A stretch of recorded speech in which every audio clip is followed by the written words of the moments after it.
so much for joining us. My name is Sydney Rebecca. And I'm Rebecca Snow. And we're the Becks. So this week, we are talking about Mother. Yeah. Dun, dun, dun. 2017 film done by Darren Aronofsky. This movie's really weird. So at first, I thought that it was like a thriller. Because who brought it up to you? Was it Lauren? Yeah. Yep. Lauren said, you know what movie you should do? You should do Mother. And I had never seen it. Me and James, my boyfriend, had kind of talked about watching it when it first came out, but we were never really in the mood for it. We didn't, from the trailer, it's hard to tell what the vibes are of this movie. Because, again, I thought it was a thriller.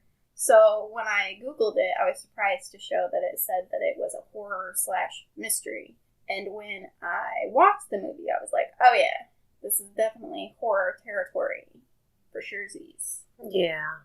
So it stars Jennifer Lawrence and Javier Bardem. Both are very fantastic, talented people. Yeah. One thing that I think people mentioned when it first came out, the age difference between Javier Bardem and Jennifer Lawrence, which I'm curious about. I never looked that up. He's 55 as of this year, and J-Law is 33. They were both adults when it came out. Exactly. It was 6 years ago. So she was 28, 27. Anyway, so let's talk about it.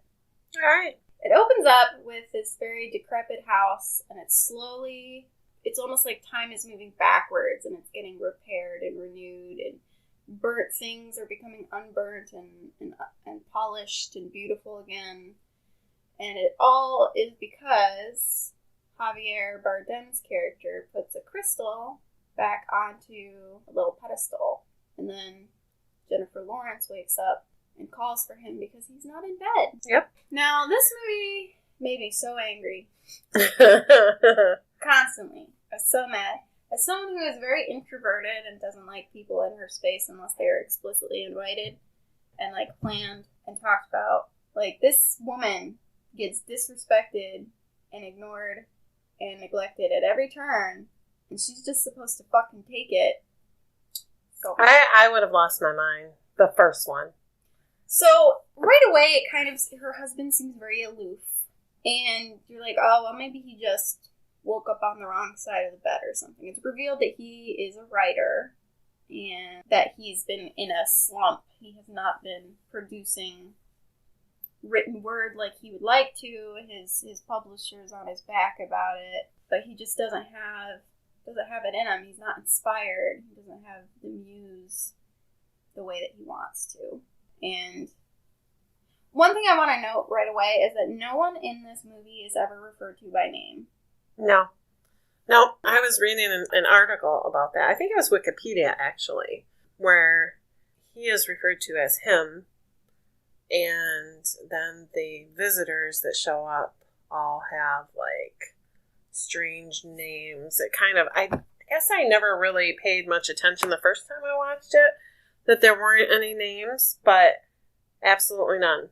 Nobody ever has a name. Nope, nobody's introduced. There's nothing... even on his book that he writes, that they reference later on in the movie, there's nothing, written on the cover or anything. Because I looked. I was like, who is this guy? So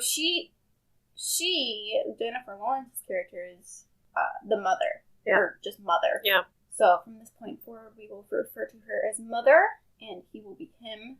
So she seems pretty happy with her life. Yes, she's enjoying repairing the house and making it beautiful again, because apparently there was a fire that destroyed his home. And his family. And when she met him, he was broken, so she became his muse and his love, and she was repairing the house because it was his dream. Yep. To have it repaired again. And I think her hope is that once it's fully repaired, maybe he'll be inspired again. But she does the majority of the work on the house. We never see him do anything. No. In fact, later on, we only see him destroy or cordon off parts of the house. He doesn't really contribute at all to that. So it's solely her. She does all the painting, the repairs, any manual, anything that needs to be done, she's doing it. Mm-hmm. And meanwhile, he's sitting in his little man cave office and brooding. Trying to get inspired, but not doing it very well. So one day, a man shows up at their door. And what was his name? Man is how they refer to him. Oh, okay. So, man. He shows up and he's like, oh, my bad. I thought this was a bed and breakfast. I'm a doctor at the local hospital. And, yeah, I'm a doctor at the local hospital. He just moved there, apparently. Like, I'm going to be the new, like, surgeon or whatever. And they told me that this was a bed and breakfast that I could stay at until I, found my own place to live or whatever. And Mother is like, nope, not a bed and breakfast. Yep. And but, him, yeah. He's like, we have plenty of room. You can stay with us. And she's like, what the fuck? No, but she is feeling uncomfortable having a strange man that they literally just met that just knocked on their door from nowhere, and he wants to stay in their house. She's scared. You can tell. Yeah. As any woman in her right mind would be. I would not allow Roger to bring some stranger into my house to stay. I wouldn't let him. Just, again, neither of them know who this is. Yeah. It's not like a friend of him's. It's not a friend of a friend. Yeah. It is literally a stranger that knocked on their door. And so him is like, well, why don't you get his room ready? And he's like, he doesn't have a room. This is our house. Yeah. But she does it. But she's very protective of their home. Yeah. Extremely protective of their home and of him. Yeah. So she makes the bed and she finds them in the study, and him and Man are looking at the little crystal thing from the beginning of the movie, and him is telling Man about, what it is, that it's very fragile, and he won't let Man hold it at all. Mother is obviously very uncomfortable, like, seeing it happen. Even him is kind of uncomfortable with it. He's just like, no, you can't touch it. Like, yeah. And did he tell him of where it came from at that point? No. Okay. I couldn't remember if that was later when... Well, him remarks upon how important it is to him, about how it came from his family. And so the man turns to Mother and is like, oh, it's from you. And she's like, no. Like, very emphatically. She's like, actually, no, it's not from me. Which I thought was such a weird, uncomfortable moment. Yeah. Because him is very, he's very focused on it. He's very, like, enraptured. He's more protective of that than he is of his wife. Yes, that's a really good point. It's probably why they kind of emphasize that point and how uncomfortable it was, because it seems like the one thing that he's very protective of should be his wife. Yes. But it is, in fact, this... crystal. Beautiful crystal. But, yeah. So... they settle down for the night, and the man, he gets very sick in the night, and Mother wakes up and goes to check on him. He's, like, profusely vomiting blood. Him is there helping him through it, and she's like, what can I do? Can I do anything? Him is like, fuck off. Yeah. Like, I got this. Very rude to her. I can handle it. Just go back to bed. So she goes back to bed, and the next morning, everyone's acting like nothing happened. Like, it was fine. Yeah. Because she follows up. She's like, hey, is he okay? Like, what happened was crazy. Does he need to see a doctor? That's when him reveals, he's like, oh, well, we were up late talking. He just drank too much. He's actually a huge fan of mine. Which immediately Mother is like, okay, alarm bells, red flags, like, okay. Yeah, so is this a psycho stalker that just showed up at our house, right? Yeah, because it's revealed that he lied, and instead of him being upset about it, he's like, he's a fan. Like, he's just like... he's excited. Yeah. He's excited that he has a fan. That's like... he's like, I just feel so appreciated and understood and seen. And it's a super narcissistic moment. Yeah, and Mother even remarks upon it. She's like, I love your work. Exactly. Like... It's kind of like, this is, at this point in the movie, you're still feeling a little bit conflicted. Like, yeah, it's fucked up that he just invited the stranger into the house, but, at this point, he seems kind of harmless. Him has a right to be excited about having a fan other than his wife. Very true. Because, especially with people that in your life, they're going to be maybe less critical or, yeah, they're a little bit biased because they love you. So maybe it was important to him because it seemed unbiased. And he was in a slump, so getting that appreciation from someone outside of his, I can't even say circle because you only know mother, but it's a line. Yeah, but getting that recognition, that adoration makes him feel important. So then the doctor, the man, he goes out for a walk with him to go be boys. Oh, that's one thing I forgot to mention. So the man is a smoker, and he tries to light up in her house. And Mother's like, yeah, we don't smoke in the house. And he's like, or she's like, we don't smoke. And he's like, oh, that's good, it'll kill you. And then she's like, no, we don't smoke in the fucking house. Yeah. And he's like, oh, my bad. And I think him is like, oh, it's okay. And Mother's like, she puts her foot down. She's like, no, you need to smoke outside. Yeah. We're not having this.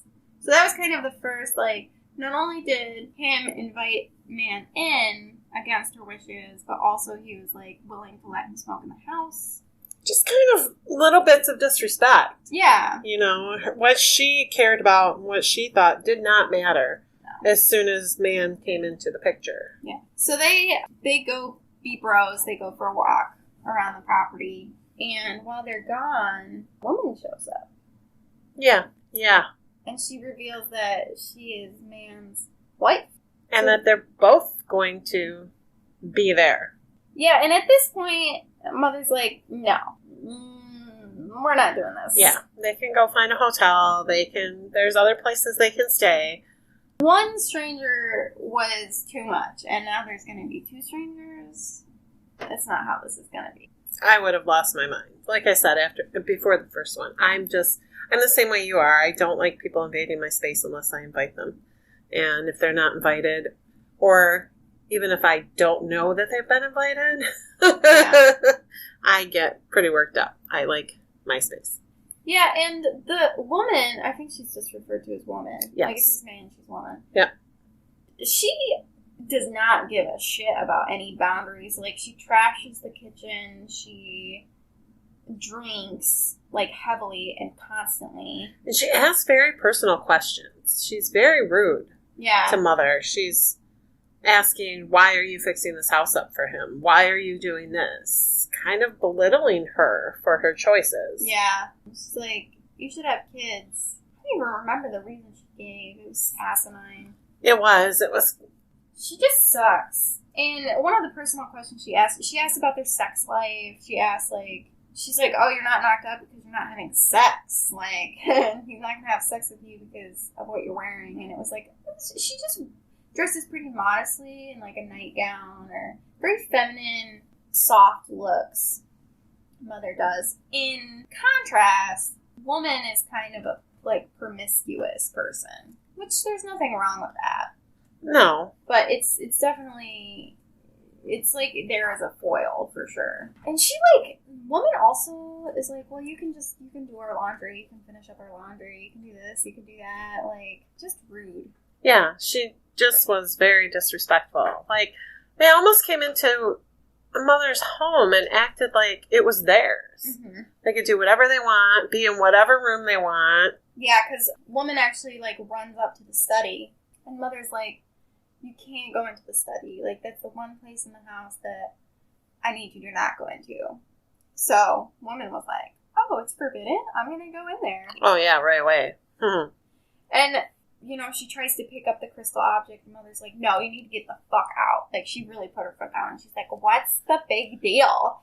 And then that's when him and man come back, and him is, like, coughing or whatever, so she runs out to see what's wrong with him. Yeah.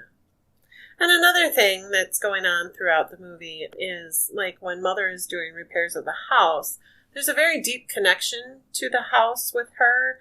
She will put her hand or her ear up against the wall, and it shows, like, that there's a heartbeat to the house. And she's very concerned with the heartbeat of the house and the life within the house. And every time something happens that directly disrespects or is hurtful, yeah, the heart kind of dies a little bit. It becomes kind of diseased. Yeah, and she feels it. You can see that she's feeling this change within her home. She has this weird, like, powder stuff that she drinks, which I still don't understand. Yeah, I'm not sure what that was either. What they were trying to go for in the movie. But every time she, starts to feel ill or sick because of what's happening to the heart, she has like a tincture. And it makes her feel better. So, let's see. Oh, like eventually, like, I don't know if it's the same night or the next day or what, but I think it's when Mother is telling him, like, hey, these people need to get out of our house. I'm sick of this. They hear a crash, a shatter. And they find man and woman in the study, and they broke the crystal. Yeah. And that's when, this is the first time that we see him be incredibly upset with his house guests. Yeah. He tells them to, get out, leave him alone. Mother's like, yeah, it's time for you guys to leave.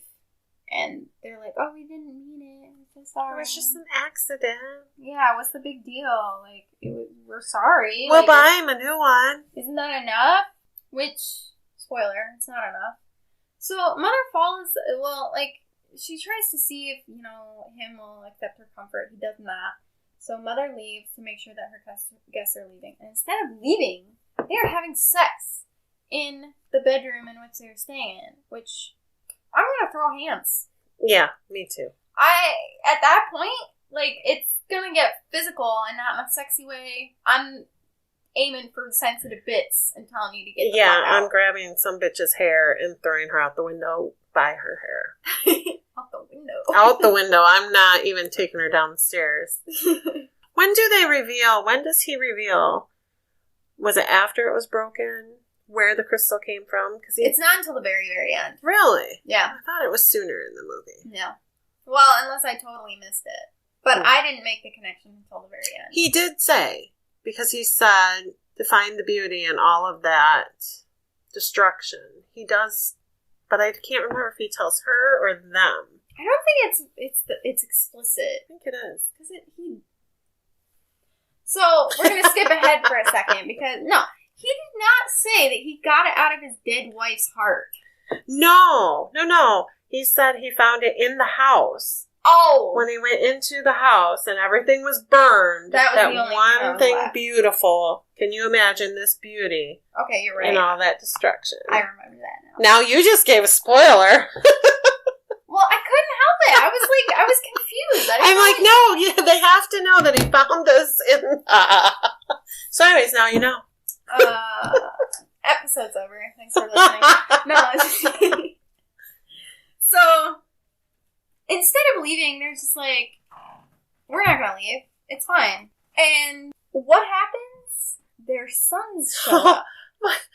Who does this? Who goes to a stranger's house, brings his wife, and then lets his sons know where they're at? So here come the sons. It's very a la The Hobbit, where, Gandalf takes the hobbits to Bjorn, but, or not hobbits, the dwarves to Bjorn, but he only lets them come 2 at a time, so as not to, because there's fucking 12 of them or whatever, so as not to, overwhelm him. That's how it felt. Okay, we'll just send Dad in, then we'll send Mom, and then we'll come. I mean, that's not how it is in the movie. It's much more circumstantial than that.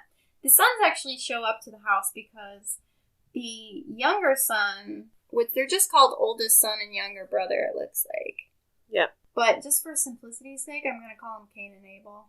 Well, that's definitely what was going on. Yeah. So Abel's upset because he is apparently not in Dad's will. And it was changed from the way it sounded. There was a time where he was, but because of his actions as an adult, they had apparently removed him. Yeah. And he blames Mom and his brother. Yeah. He also, Cain is, super sexual when he meets Mother. He, makes, I don't remember exactly what he says, but he says, oh, I'd love to bend you over. It's something like that. And she's just like, who the fuck are you? Yeah. What is happening? Well, the brothers end up getting into a fight over the will. Mother's telling everybody to get the fuck out of her house. The argument draws the attention of him, and he comes down. Because he had sealed his study shut when they broke the crystal. He sealed the door. Nobody's going in there. Yeah, he had actually he picked up remains of the crystal and, like, clutched it in his hands and made his hands bleed and shit. And then he was like, get out. And then he started boarding it up. And she's like, what are you doing? Like, you're ruining this whole portion of the house. And it was ugly. He didn't do a good job. No. He just boarded it up. So the brothers get into an argument about the will. And at this point, you think him would step up and be like, get out of my home. Go. You're upsetting my wife. You're destroying my home, because they were breaking things. Yeah, because they got into a physical altercation. And nothing that anybody was doing could get it to break up. The man actually had, like, another coughing fit. Mm-hmm. So they were trying to help him. And they knocked Mother out of the way, didn't they? Didn't they hit her and she fell? Yeah. And instead, him just goes to Man and is like, oh my God, are you okay? Yeah. Oh my God. Your wife is laying on the ground. She's hurt. Yeah. And you don't even care. So Cain ends up killing Abel. And they take him to the hospital. They leave Mother alone. Like, they all just leave. And she's like, please don't leave me alone. Please, don't go. Let them take him. Yeah, because Cain ran away. He was like, oh shit, I killed him. Gotta go. And then they just leave her. They just leave her. Like, leave it to the parents to take their dying son to the hospital. Exactly. Like, it's horrible. Everyone was like, okay, this is a very horrible situation. Mother was like, this is a very horrible situation. I understand that. Everything is terrible. But they didn't know where the brother had gone. And they just left her alone. And so she freaked out. Like, she fully was, like, crying and stuff, which, very valid. Well, when she's done crying, she gets up, tries to lock all the doors, and then she hears noises. And guess who'd come back? Cain. And he was like, they left you here? Yeah. He was even shocked. Yeah, and he's like, well, you're just like me. And then just walked away. And then he left again. He came back to retrieve something. I can't remember what. Yeah, I don't remember what it was either. But, yeah, he startled her. I mean, she was scared. And he wasn't there to hurt her. No. But he just let her know, oh, now you're like me. Yeah. Which, very poignant. I did really like that. And he's played by Domhnall Gleeson, which is a good actor. I really like him. Okay, so the kid... He dies at the hospital, and then they decide to have the fucking memorial service that night at Mother's home. Yeah, and at first it's just like a slow trickle of people, but then it's more and more and more. And at first it was just in one part of the house, but then they're in every part of the house. And I don't know how two people could know this many people, but there were people. Food, and the woman at this point hates Mother. It's very clear that she holds a very clear disdain for her, and that she knows exactly what Mother thinks of them all. Which, yeah, you can't just fuck off. Like, yes, it's very tragic that your son died, but it's not my problem. Exactly. Well, and your son shouldn't have been in my house fighting with his brother. Yeah, like, none of this should have happened, like, at all. And the people in the memorial service are, like, sitting at our sink, which isn't hooked to the wall, and she tells them repeatedly, don't sit on that, it's not anchored. Don't sit on that, it's not anchored. And then, finally, these two people are like, it's fine. So they start, like, jumping up and down on it, and guess what? It's not anchored. It gets ripped out of the wall, and the whole house floods. And that's when she really fucking freaks out, and she's like, get the fuck out of my house! Get out of my house! Which... good. Yeah. There was one very important part that we missed, is when she's trying to clean up the blood, and she gets it all, but she notices that there's like a soft spot in the wood that she can't clean. And so she kind of digs at it, and she sees something through the floor, and so she goes to the basement to see where it's at, and she actually finds a tunnel that leads to a giant oil bin. It's like a pig. Yeah. But it's in the basement, and it was hidden. It was hidden behind a wall. And so she found that, and that will come into the story later on. But she was really bothered by that spot because it was in the baby's room, wasn't it, that happened? Well, it was in a guest room. Okay. It's not the baby's room yet. So Kim gets back, and she fucking berates him. She's like, I can't believe you left me. I can't believe any of this happened. Like, this is all your fault. You don't care about me. And then they end up kissing and have very passionate sex. And as soon as she wakes up in the morning, she's like, I'm pregnant. And him is like, that's cute. And she's like, no, really, I'm pregnant. And he believes her. And in the movie, she is pregnant, to be fair. Yeah. It's just weird. It is weird. It is a very weird premise. Like, they, here they are fighting the night before. She's like, you can't even fuck me. And that's a direct quote. And then they do. And then she wakes up and she's like, I'm pregnant. And he's like, oh. He becomes inspired again and he starts writing. And he finishes this beautiful poem. It's supposed to be about her and their child. And she cries when she reads it. She said, this is the most beautiful thing I've ever read. He sends it to his publisher. It gets published. It's like super acclaimed. It starts selling super well. And in celebration, she wears this beautiful dress, which I literally, when I saw her, I like gasped. Yeah, she's gorgeous. It was totally ethereal. She's got her huge pregnant belly. She's just beautiful. She makes this beautiful feast. Oh, it's so beautiful. Like, she does dessert, she does bread, she makes all of this by hand. Very pregnant. Yeah. And she's going to celebrate him. And, him comes down to see her, and he's like, oh my god, it's beautiful, it's wonderful, everything looks amazing. And then there's a knock on the door. And Mother's like, we don't need to answer that. And he's like, it'll be quick, I'll just answer it. And she's like, yeah, but we don't really have to answer it. Well, he answers it anyways. And guess what? It's his fucking publicist and a bunch of fans. And he's like, they want me to sign a few things. And she's like, no. Like, we're celebrating us. Yes. We're celebrating this baby. And he's like, yeah, but I gotta do this first. Well, this is when the movie gets fucking batshit. Yeah, it goes from 0 to 1,000, like, in 2.5 seconds. Like, it's... Wow. So it starts off with her... She hears somebody come into the house. And she runs after them, and it's this woman and her kid. And she's like, you guys can't be in here. And the mom's like, he really needs to go to the bathroom. And the kid pees himself, and Mother's like, oh, I'm so sorry. Like, here's a towel. You guys can clean up. Well, then when she goes to get a towel from the bathroom, there's a guy in there. And he's like, don't you knock? And she's like, you can't fucking be in here. Yeah, this is my house. And it's just more and more people start entering the house. Then they start eating the food. And then they start painting. Yeah, they're just painting. She's like, why are you painting my walls? What is wrong? And we're talking hundreds of people. They're just, like, filtering in. Like, you're at it. Like, it's suddenly a rager. There's, like, just people coming and more and more. Yeah.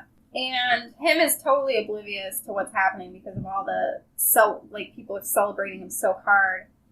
But then it turns into, it fully turns into a cult. And then the military shows up, and they're trying to, battle the cult members. Yeah, it's like a complete war zone in her own house. There's, bombs going off, and she's screaming, and she's crying, and she's still, at times she finds him, and she's begging him, what is happening? What is going on?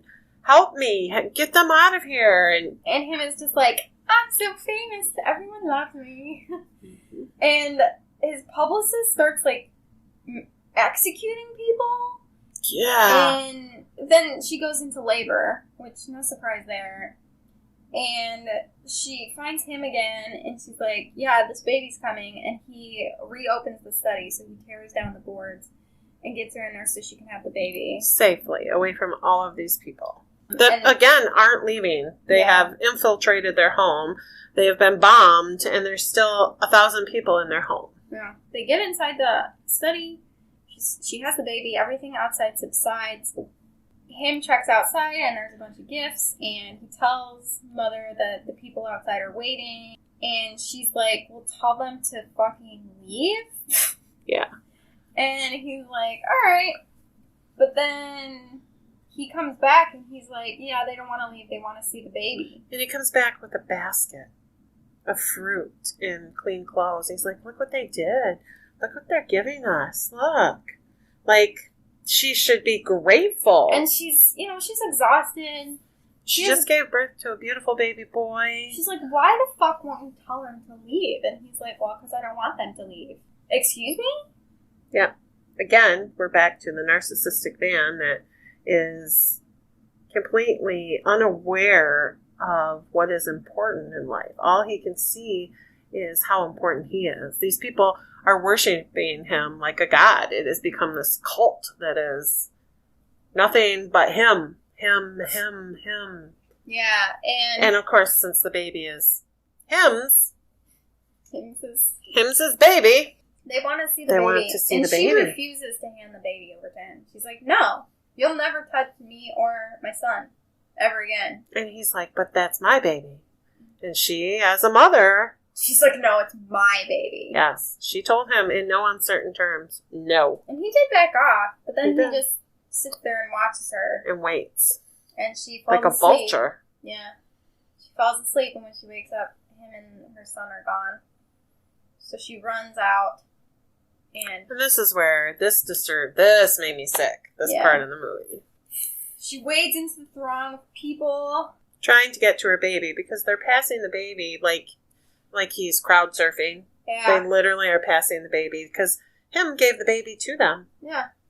And then when she finally, infiltrates the people and gets to the other side of the crowd, she finds her son's mutilated corpse, and it's revealed that everyone in the crowd had been eating him. Yep. They snapped his neck as he was being crowd surfed. And then they consumed his body. So she loses her shit and starts calling them murderers. She grabs a shard of glass and starts fucking killing people, which I was like, yes, finally! Yes. Because, it's literally, I don't know how to describe it. You know how, there's just some things that encapsulate what female rage is? That moment in that movie was female rage, and she was fucking ready to take as many fuckers down with her as she could. They did overcome her, but him stopped them. Because they were beating her, and... They were killing her. They were killing her. They were, ripping her clothes off. I thought they were going to rape her. I think that would have... Yes. It was very disturbing. And then... Yeah, it was very violent. So, him makes them stop, and then, what does he say? He says, you have to forgive them. Yep. They don't know what they did. Whatever. And so she gets up, and she starts fucking running. And she runs down to the basement. And she runs down to that fucking, the oil tank. Yeah. And she stabs into it, makes fucking oil spill everywhere. And him is like, don't. What are you doing? And she fucking lights a lighter. And blows that shit up. Yep, she explodes the whole fucking house. And him is totally unscathed by this. Everyone is like, Ash, the fucking house is destroyed. There's nothing left but him. Mother is extremely scorched, horrifically burned. She's dying. And she's like, what are you? And he says, I am I. Mm-hmm. And he refers to Mother as home. And he asks her for her love. Which, this part of the movie fucking... Oh, man. I know it's to drive the point home, but it's he had taken literally everything from her. Everything. And he still has the fucking gall to ask her for more. Yeah. And she gives it to him. Yeah. And he reaches into her chest and breaks apart her heart. And inside is a pristine and beautiful crystal. And she at one point even says, I was never enough for you. Yeah. How sad that he has taken everything from her. She had nothing. She had one thing left to give. And she told him to take it. And he did. Oh, yeah. Didn't even hesitate. This kills her, obviously. He takes the crystal up the stairs and he puts it back in the cradle that the original crystal was in. And it's like time rewinds. Yep. And a different mother wakes up in a beautiful house in the midst of renovation and calls out to him. Yep. And that's how the movie ends. Ugh. I hated this movie. Like, don't get me wrong, I don't think this is a bad movie. I don't think it was a good movie either. It had its issues. Like, at times it felt extremely ham-fisted. At other times it was almost too subtle. I don't know. I'm not like, I don't write films. I don't direct films. I am just an audience member. And in general, this movie got a lot of love from everyone, critics and audiences alike. So I don't know. Maybe I'm missing something, but like, I don't love torture porn. And this movie kind of turned into it at one point because of just how fucking terrible it was all the time. Like, the amount of disrespect, the amount of... Her emotional trauma that she was put through, Yes. it really bothered me. I am a survivor of a very verbally domestic relationship for 20 years. And the way they treated her, it made me so uncomfortable to watch. She was begging him, her person, her love. She was begging him to help her, to stop this, to listen to her, to respect her. And it just wasn't there. And yeah, and then it gets so violent towards her. It is a disturbing movie to watch. It really is. And I understand the premise behind it. I didn't the first time I watched it, and so I had to spend some time researching. But it's an allegory for Mother Earth. Yes. God, Adam and Eve, Cain and Abel. Yeah, so there's religious undertones, there's like a climate tea message. It's basically just like how we're completely mining Earth for all of its resources and taking it all for granted along the way. And still asking for more. And not appreciating, not giving back in any way. Yeah, it's the rape and pillaging of our world, our home. Yeah. And yeah, it really hits home when you think about it that way. But it is a tough movie to watch just because of how violent and how she was just disregarded. Them eating her baby. Ugh. Like, she lost it. And rightfully so. I don't think she broke necessarily.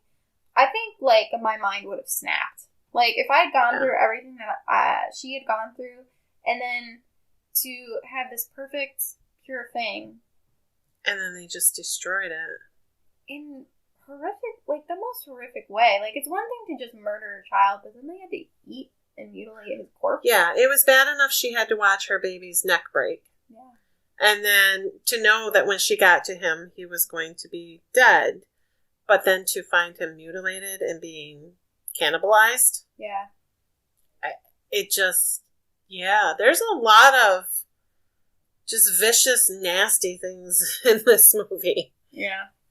So it's definitely psychological horror. There's no way around that. No, definitely very horrifying. The acting in this movie was fantastic. You know, it didn't just have J-Law and Javier Bardem. It also had, look it up, Ed Harris, classic villain. I love Ed Harris. He played man, and then Michelle Pfeiffer was woman. And Michelle Pfeiffer was amazing. She was just an evil bitch. Yeah, she really was. She just was not nice. She was like a mean girl. Yeah. You just didn't want to see what she was going to do to Mother next, because Mother was sweet and innocent and kind. And yeah, they did very well casting it. They did very well. Even the his publicist, Kristen Wiig. Yeah, she did phenomenal. Pretty small cast.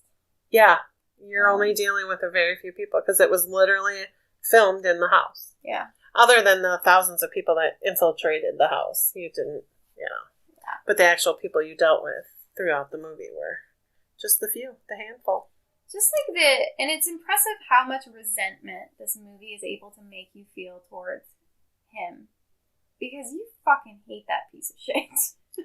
You do. He never once stands up for her. He never once protects her. And then he sacrifices his child for his own whatever. He's just like, yeah, here's my baby. Take my baby. Idolize me. And I don't think he was even... Which, okay, I feel a little stupid now because we've talked about the religious implications and stuff like that.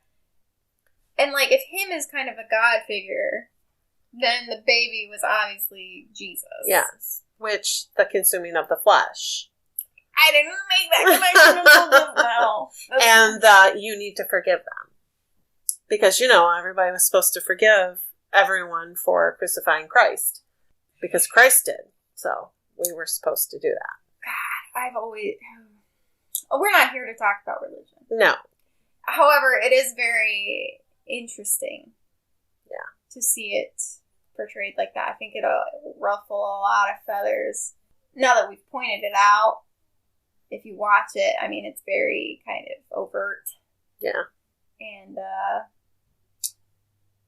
listen, it's okay. Critical thinking is good for you. It's good to be challenged. Yeah, and just the way they portrayed this whole movie, the way it was filmed and the way it was. The first time I watched it years ago when it first came out, I was like, huh?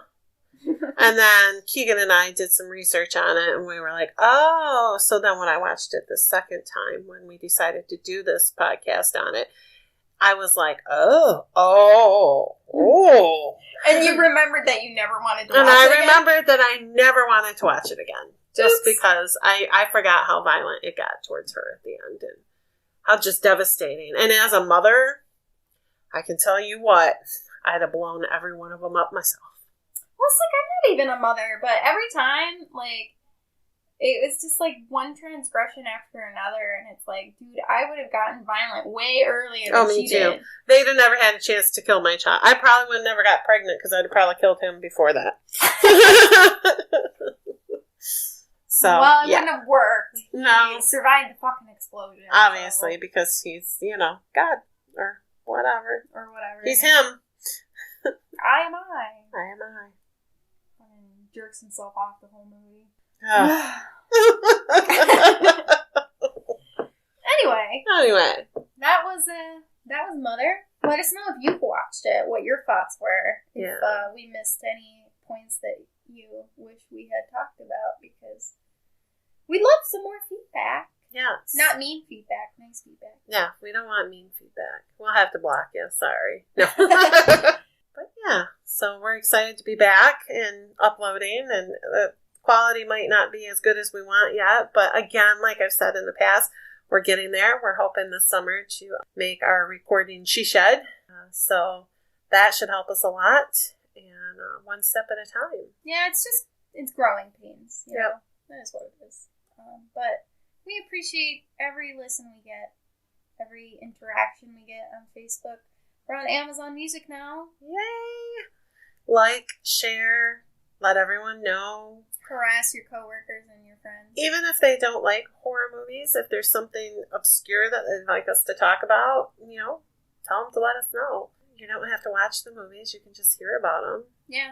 Won't scare you as much because you're not watching it. Because I have friends that are terrified of scary movies. So I do too, yeah. So you can listen about it. It won't scare you. I would hope. At least not as much. Yeah. Hopefully. I mean, yeah. Who knows? But yeah. Share and share and share. Thank you so much for listening. Again, my name is Sydney Rebecca. And I'm Rebecca Snow. And we're the Becks. Today the pod. Tomorrow the world.